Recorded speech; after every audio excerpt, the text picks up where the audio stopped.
can deliver devastating blows to multiple targets across a wide area. Okay, it doesn't make any sense. Today we're going to be looking at a channel called Science Time, specifically the true scale of modern nuclear weapons.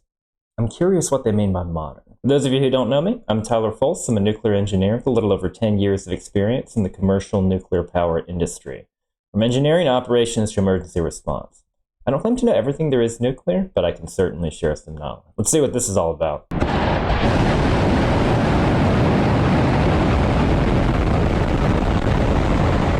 Attention. We are now at Defcon 1. Security lockdown. Russian nukes in space. Okay, well they actually got that part right. Defcon 1 being the missiles are flying or about to be flying. A lot of people get it backwards and say Defcon 5 is that stage, or they even make it up like Defcon 10 or Defcon 20, I've heard a few times. That can be a little funny. Country recently tested a nuclear-capable hypersonic missile. Hypersonic missiles and aircraft could be the future of warfare. So one interesting thing about hypersonic is ICBMs, and that animation appeared to be an ICBM since it followed the intercontinental parabolic trajectory. But when people have been saying in the past few years about hypersonic, they're actually referring to a hypersonic glide vehicle. Basically, it maneuvers under guided flight within the Earth's atmosphere. And a lot of these ICBMs, and while ICBMs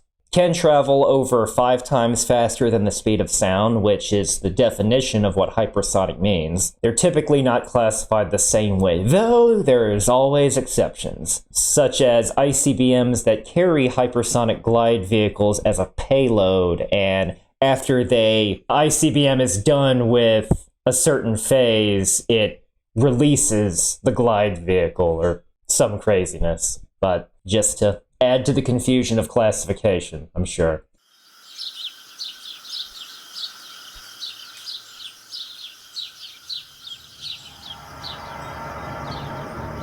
One of the most powerful nuclear weapons in the world is the B-83 nuclear bomb.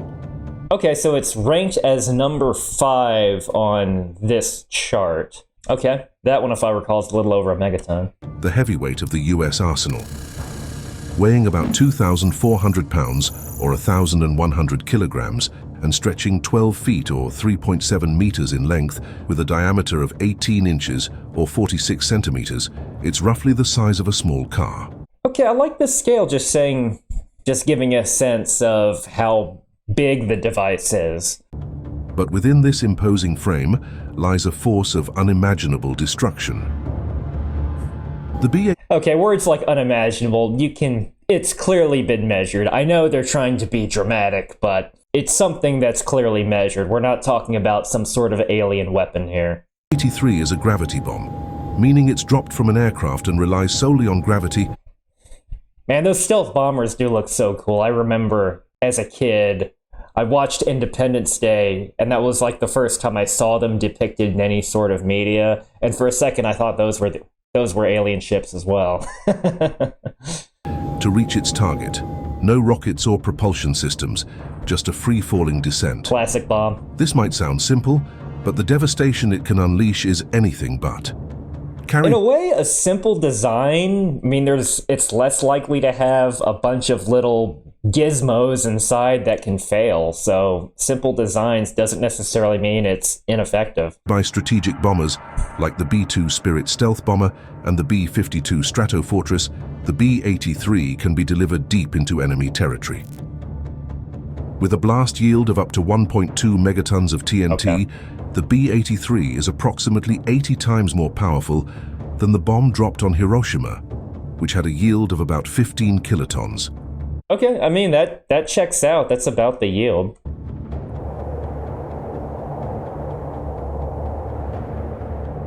To put that into perspective, imagine the explosive energy of 1.2 million tons of TNT detonating in a single moment. But the B-83 isn't just about raw power. It's designed to penetrate underground bunkers, burrowing into the earth before detonating. So that's interesting. Now, if you're going to use a nuclear weapon to try to destroy bunkers, it's going to have to be modified that it actually detonates on the ground or underground, which would actually limit its destructive impact to the surrounding area, but this would be a more targeted strike. Like if the mission was to destroy a bunker, then sure. But if you're talking about like causing widespread destruction on, whether it's military targets or it's used as a weapon to attack cities, infrastructure, in that case, you'd be better off with an airburst detonation, as the destructive force is going to be more distributed across that area. Now, not to say you couldn't use it to destroy bunkers, but ultimately the profile of destruction is going to be different. Now, on the flip side, it's going to cause more radioactive contamination the lower it's detonated, because the fission products from the fission stage of the weapon, in addition to the neutrons, are going to contaminate and activate more parts of the ground with it being that much closer to the ground. Compared to an airburst where a lot of that is just going to be blown out and the effect of the contamination is going to be less. But underground, yeah, the radiological part of the weapon is going to be worse. As for how many of these weapons exist, while exact numbers are classified, experts estimate that there are about 650 B-83s, and it is thought there are about 200 B-83 bombs in active service.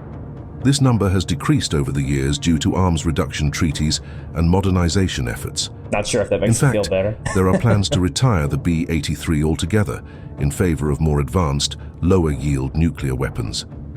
To grasp the... That's the direction that a lot of it has gone. Like a lot of the big, tens of megaton weapons are from the 1950s and 60s. True magnitude of the B-83's destructive power, imagine a single one detonated as an airburst over Beijing, China. Okay, so yeah, an airburst is going to be... So this is going to be bigger than if it was detonated on the ground or underground. The immediate fireball would engulf an area over 4 square kilometers or 1.5 square miles, vaporizing everything within its radius. Buildings would collapse within a 7.5 kilometer or 4.6 mile radius due to the intense blast pressure, flattening much of the city center. Windows would shatter up to 21 kilometers or 13 miles away, sending glass shards flying and causing injuries. These numbers actually check out. I think they use the same source that I typically use, which is Nuke Map by Alex Wellerstein. So they plugged in the numbers for B-83 1.2 megatons into that, so this seems accurate. Even in distant neighborhoods. The thermal radiation would cause third-degree burns to anyone within 13 kilometers or 8 miles, covering an area of over 500 square kilometers or over 200 square miles. In terms of human cost, such a detonation could result in an estimated 1.5 million immediate fatalities and over 3 million injuries. Yeah, and I mean, the casualties largely depend on where it is. I mean, obviously, Beijing's fairly densely populated. That's just from a single B-83 bomb.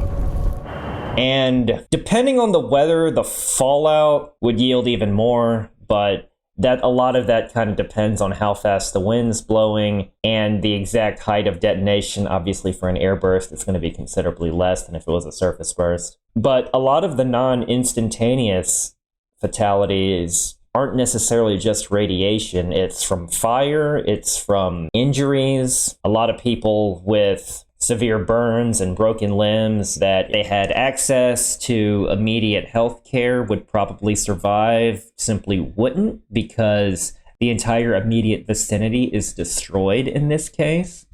So, quite a horrible weapon. The United States operates about 76 B-52 Stratofortress bombers, which were once capable of carrying up to 8 B-83 nuclear bombs. However, by 2010, U.S. Strategic Command removed nuclear gravity bombs from the B-52's arsenal, as the aircraft was no longer considered capable of surviving modern air defenses. Sure. Today, only the U.S. fleet of 19 B-2 Spirit stealth bombers is tasked with delivering nuclear gravity bombs, including the B-83, with each capable of carrying up to 16 B-83 nuclear bombs. I guess that's one of the weaknesses of, classic gravity bomb designs is that they're fairly easier to intercept, so you have to rely on stealth technology or some other method to get around air defenses. This means the potential for devastation isn't limited to one bomb, but could involve numerous simultaneous detonations, exponentially increasing the destructive impact. In imagining the true scale of modern nuclear weapons, at number 4 on the list is the Trident II missile, a cornerstone of the US and UK nuclear deterrent. Okay, so a missile rather than a warhead. Unlike gravity bombs like the B-83, the Trident II is a submarine-launched ballistic missile, or SLBM. The Trident II missile is an engineering marvel. Weighing about 59,000 kilograms or 130,000 pounds and stretching 13.5 meters or 44 feet in length, it's a 3-stage solid-fuel rocket capable of traveling over 12,000 kilometers or 7,500 miles. This incredible range allows it to strike targets virtually anywhere on the globe, from submarines hidden deep beneath the ocean's surface. Again, the idea that it's stealthy, you don't know where the submarine locations are classified compared to, say, a missile silo that's fairly easy to spot. What truly sets the Trident II apart is its use of multiple independently targetable re-entry vehicles, or MIRVs. Each missile can carry up to 8 nuclear warheads, typically the W-88, each with a yield of 475 kilotons. That's about 30 times the power of the Hiroshima bomb for each warhead. This means a single Trident II missile can deliver devastating blows to multiple targets across a wide area.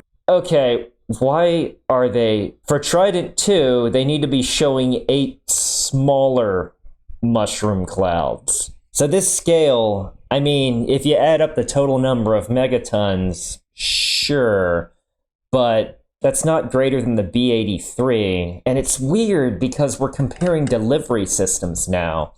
So we're not comparing apples to apples. So it doesn't make any sense. Like for B-83, if you want to compare it, they should be comparing the Trident II missile to the B-2 stealth bomber, for instance. And also just because these clouds are higher than Mount Everest. I've seen these comparisons before. Yes, mushroom clouds can extend quite high into the atmosphere, but you're not destroying Mount Everest with nuclear weapons. They're just not powerful enough. You're going to cause some avalanches, sure, but no. So this comparison just doesn't make any sense, because yes, a Trident II can carry more than a B-83, but that's not what it looks like, and you're comparing a vehicle to a warhead. Effectively multiplying its destructive capability. The missile's guidance system Now, what would multiply it is if you're tacking and it splits and hits multiple spots, causing widespread damage, so you're not sure where the point of origin is. Yeah, that's going to cause a lot more panic and confusion amongst the adversary. Highly advanced, combining astro-inertial navigation with GPS updates to ensure remarkable accuracy. It's capable of hitting within 100 meters of its target after traveling thousands of miles. The Trident II is deployed on Ohio-class submarines for the US Navy and Vanguard-class submarines for the Royal Navy, providing a stealthy and survivable second strike capability that is crucial for nuclear deterrence. Now that's a scary part, because again, like they said, the second strike, you don't know where the subs are necessarily. So even if you destroy whatever country this was, all of their nuclear missile silos, there's still, the submarines are who knows where, and... To grasp the potential impact of this weapon, imagine a single Trident II missile launched toward Moscow, with all 8 warheads targeting the same area for maximum effect. Would that necessarily be maximum effect? I mean, this would be very hard for them to intercept, so maybe that's the idea, but it wouldn't... It depends what the mission is, if that's really maximum effect. There's something I don't know.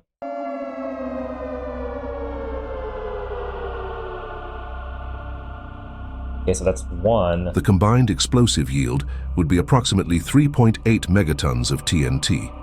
Upon detonation as an... But they don't fuse together. It would be multiple hits. That that animation that's not the same thing. And again, depending on what it is, the 8 separate detonations could cause more widespread destruction. So, if anything, they might be downplaying it in this video. Airburst, the immediate fireball would engulf an area over 10 square kilometers, or close to 4 square miles, vaporizing everything within its radius.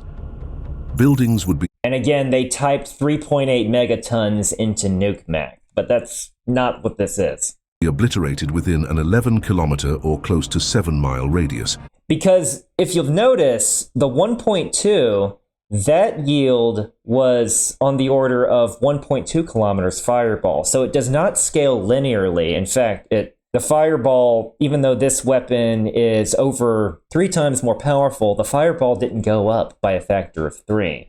So if you want to cause immediate damage, then yeah, splitting it is going to cause... Then yeah, the 8 individual detonations is going to cause way more damage than a concentrated 3.8 megatons. Flattening much of the city center. But it depends what your objective Thermal is. radiation would cause third-degree burns to anyone within 22 kilometers, or close to 14 miles from ground zero, covering an area of over 1,500 square kilometers. This is actually one of the reasons why the big combined weapons were phased out in favor of using a bunch of smaller ones. And they even mentioned that in this video, how the US is looking to retire the B-83 for more precise but smaller weapons, but potentially more of them. Or 580 square miles. The human cost would be staggering, estimated at over 2.8 million immediate fatalities and 4.6 million injuries. And remember, this is from just one... And now we're looking at, like, I don't know, the Great Fire of Moscow or something, because this actually looks downplayed. Trident II missile. The United States operates 14 Ohio-class nuclear submarines, each capable of carrying up to 20 Trident II missiles. That adds up to 280 Trident II missiles lurking in the depths of the oceans, with each missile carrying up to 8 warheads at 475 km. Now, the other thing with that is that doesn't necessarily mean all of them are carrying that many. As far as how many, I don't know, and if I would, I wouldn't be mentioning it on a YouTube video. Kilotons apiece. But I honestly don't. We're looking at a total of 2,240 nuclear warheads. If you calculate the combined explosive power, it amounts to an astonishing 1,064 megatons of TNT. That's the equivalent of over... If they were all fully loaded at maximum yield. What he's saying is how many are there could theoretically be. Basically, he's mentioning vehicles carrying capacity, which there may or may not be that many. I don't actually know. 70,000 Hiroshima bombs worth of destructive energy concealed beneath the sea. This immense force is constantly on patrol, ready to be unleashed if ever called upon. At number 3 is China's DF-5 intercontinental ballistic missile, specifically the DF-5C variant. Okay, so yeah, now we've switched to vehicles, so I think for B-83 should have been replaced with B-2 bomber. But if you're going on carrying capacity vehicles, which I think he's mentioning by that would actually put the B-2 bomber ahead of the Trident II missile, if you're strictly ranking them based on carrying capacity of kilotons or megatons. This missile is a true giant, standing over 106 feet tall and weighing approximately 183 tons. Length. First introduced in the 1980s, the DF-5 has remained a cornerstone of China's nuclear deterrent ever since. The DF-5 has an impressive range of up to 15,000 kilometers, or about 9,300 miles, which means it can reach almost any target on the globe from launch sites within China. So this would have the vulnerability if you can just attack the launch site. It's not exactly hard to find relative to, say, a vehicle that can be stealthy, like a stealth bomber or a submarine. What makes it particularly formidable is its payload. The latest versions, like the DF-5B and DF-5C, are equipped with MIRVs, allowing them to carry up to 12 nuclear warheads, each with a yield of 1 megaton of TNT. So 12 big ones piled into one. Okay, that's interesting. So, again, he's probably going to use the 12 megatons and have that be a really big mushroom cloud. To understand the scale, remember that the Hiroshima bomb was just 15 kilotons of TNT, so each warhead on the DF-5 is about 66 times more powerful. Again, if all we're gonna 12 merge warheads them were directed at the into same one. target area, the combined explosive power would be a staggering 12 megatons. One other thing to keep in mind, now you could sequence it in a way that they do detonate at the same time. If, say, one of them was to fail for whatever reason, it simply wouldn't detonate in a nuclear explosion. That warhead would just be destroyed. And it's actually kind of hard to do. Not impossible, but setting off a nuke that's armed next to one that hasn't quite been armed yet, or isn't set to go off at that particular time, that would destroy it before it goes off, before it's able to activate its nuclear ignition sequence. So that's another potential hazard of putting all warheads in one spot. And yes, you could technically intercept nuclear weapons by setting off a nuclear weapon to do it. I can't say I recommend that strategy, but there were some crazy ideas back in the 1950s and 60s about that sort of thing. It's 800 times more powerful than the bomb dropped on Hiroshima. Let's imagine that a single DF-5C missile launched toward Washington, D.C., with all 12 warheads impacting the same area. Yes. All 12 warheads. Let's just go ahead and all aim them straight at the White House, because why not?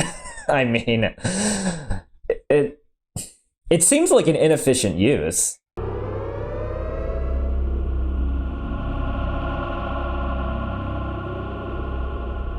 And he's going to combine them into one single explosion, which would actually make it comparable if it was one bomb to, say, the Ivy Mike bomb that was tested back in the 1950s. Though this weapon system is far more dangerous because it's an ICBM and it has the potential to hit multiple targets. The fireball would engulf an area with a radius greater than 3 kilometers or 2 miles, effectively vaporizing everything in that zone. The blast would cause most residential buildings to collapse within a 16-kilometer or... And again, these numbers were just plugged into nuke map as one discrete detonation. So, thus far, the B-83 one was right because it was just one warhead, but all this stuff is downplaying. Close to 10-mile radius. Because it's an inefficient use and of the weapon. third-degree burns could affect people up to 35 kilometers or close to 22 miles away. The human cost would be unimaginable.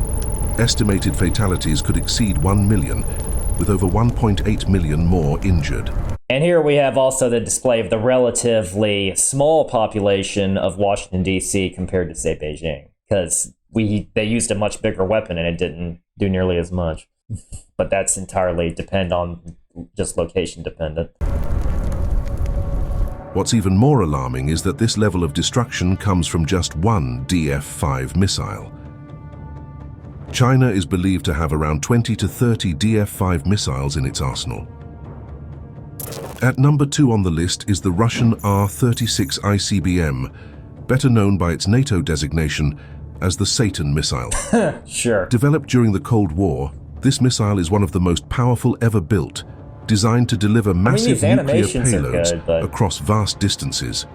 Yeah, the R-36 is a colossal missile, standing over 32 meters, or about 106 feet tall. And not to mention ICBMs are kind of obvious first targets compared to, say, the stealthier ones that are launched by submarines or stealth bombers. Weighing close to a staggering 210,000 kilograms, which is close to 500,000 pounds. It's a 2-stage, liquid-fueled rocket designed to deliver nuclear warheads across continents, with an operational range of up to 16,000 kilometers or close to 10,000 miles. This means it can reach targets virtually... So he is also listing these are also in increasing order based on range. Kind of. I mean, you're not counting necessarily the range of the bomber or the range of the submarine, because nuclear submarines can simply just travel pretty far, though it just takes them a while. So I can understand that you just only start counting it when the weapon has been deployed. Anywhere in the world, from launch sites within Russia. What makes the Satan missile particularly fearsome is its payload capacity. It can carry up to 10 MIRVs, each armed with a nuclear warhead ranging up to 1 megaton of TNT. This means a single missile can unleash a total explosive yield of up to 10 megatons of TNT. About 6... So did I miss something here? The previous one was 12, and now you're making this mushroom cloud bigger? I mean, this one has a greater range. 660. Or is he not convinced that all the DF-5Cs were at full capacity? 56 times more powerful than the bomb dropped on Hiroshima. A fitting figure for the Satan missile. Some variants of the R-36 were equipped with a single massive warhead with a yield of up to 20 megatons. Okay, so now he's doing the single massive one of 20. All right, so now we're kind of going back to old school designs where it's just one really powerful bomb. So if that's the case, one big 20, then yeah, this comparison should actually be correct. That's over 1,300 times the power of the Hiroshima bomb, designed to obliterate hardened targets like missile silos and command bunkers. Now imagine if a single R-36 missile were to detonate over San Francisco. Okay, so he's using the 20 megaton, and it's a lower altitude, or is he going to go with an air burst? With a single 15 megaton warhead. So now we're using 15, okay? You're not using the biggest one? Or maybe the biggest one he's going to go with would be an underground one, so it wouldn't be as destructive? At least in terms of fireball. Okay, that's an air burst. The immediate fireball would engulf an area over 30 square kilometers or 12 square miles, vaporizing everything within a 3-kilometer or close to a 2-mile radius. So this one's going to be closer. Buildings would be flattened within a 17-kilometer sort of or over 10-mile radius, decimating much of the Bay Area. Thermal radiation would cause third-degree burns to... So if you're looking at widespread damage, the 1 megaton spread out would actually be more. ...people up to 40 kilometers or over 24 miles away, covering an area of nearly 4,800 square kilometers or 1,850 square miles. The human toll would be catastrophic. Like the Golden Gate Bridge would still be standing at this point. It would have to be detonated pretty far away. Estimated fatalities could exceed 1 million, with over 1.3 million. All these pictures are kind of giving me Terminator 2 vibes. More injured. And this is the impact of just one missile. Russia is believed to have around 46 operational R-36M2 Voyvoda missiles, the most advanced variant of the SS-18.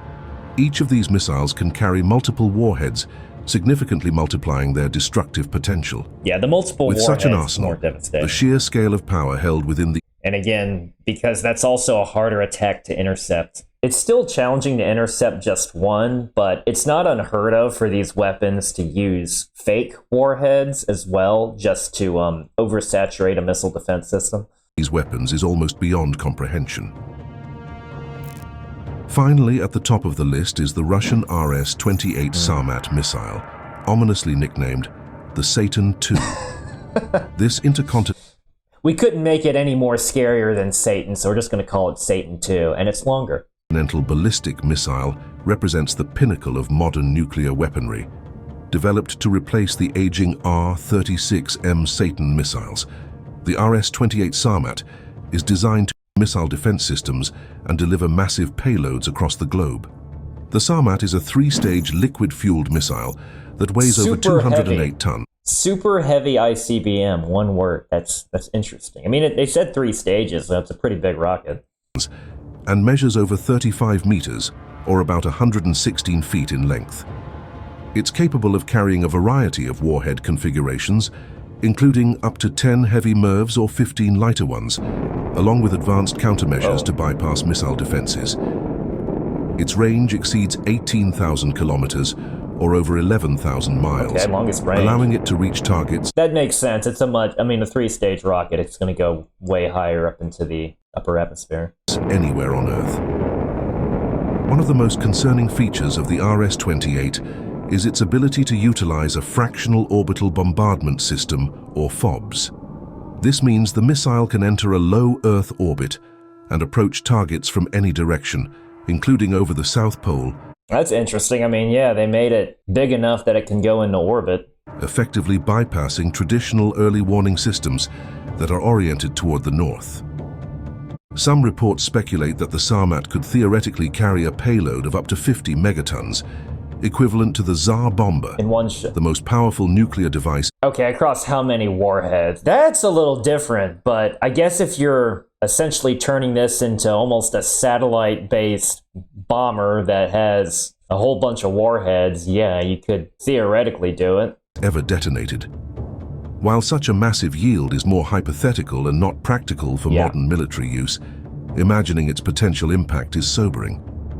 Consider a scenario where a 50 megaton warhead is detonated. Okay, now just one warhead, and especially 50 megatons, and this, I don't know if it would look like that.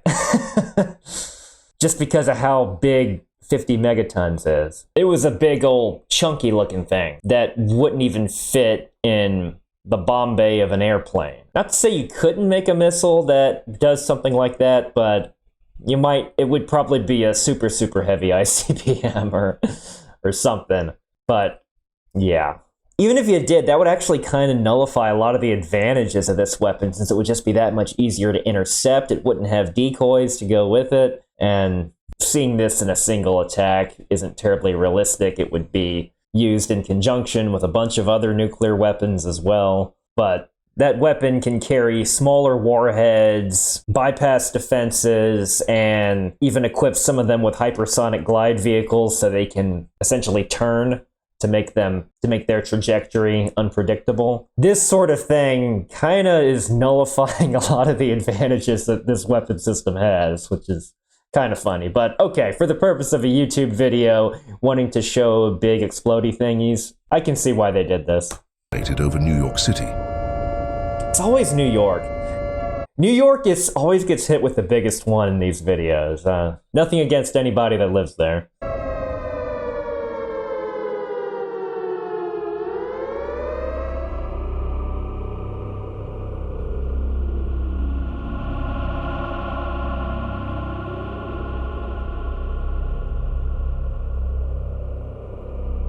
The immediate fireball would engulf an area with a radius of over 5 kilometers or over 3 miles.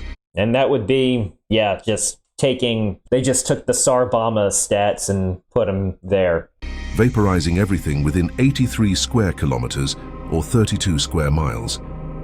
The intense blast wave would cause heavy destruction up to 26 kilometers or 16 miles away, leveling buildings and structures in more than 2,000 square kilometers or close to 800 square miles. Third-degree burns could be inflicted on people up to 60 kilometers or 37 miles away, covering an area of close to 11,000 square kilometers or over 4,200 square miles.